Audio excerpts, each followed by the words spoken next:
So what's up, Shaminatics? A blessed day to everyone. Welcome back again to my channel. And this is your Shami Vlog 21. And for today's vlog, tanaw na! Another day, another mini vlog. A day in my life as a mom and a wife. Maaga nga dito nagising si baby JJ at maaga nga din ang pasok ng aking asawa. So hindi na nga tayo natulog mga sangkay.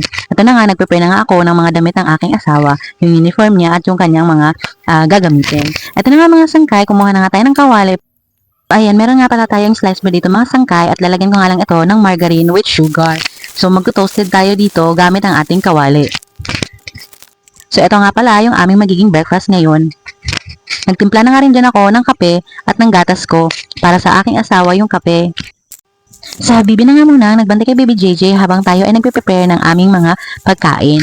Ayan, so meron nga natirang kanin din kagabi kaya ininit ko na nga lang din siya mga sangkay para pagbaunan ko ng aking asawa. So, eto na nga mga sangkay, luto na yung ating breakfast for today. Ayan, so may toasted bread tayo. At may coffee na rin.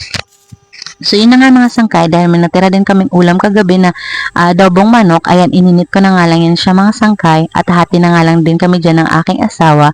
Yung iba ay pagbabaon ko sa kanya at yung iba naman ay ititira ko para meron akong pang lunch mamaya. So, ayan, nainit ko na nga lahat mga sangkay at ito na nga, maglalagay na nga tayo ng kanin sa baunan ng aking asawa.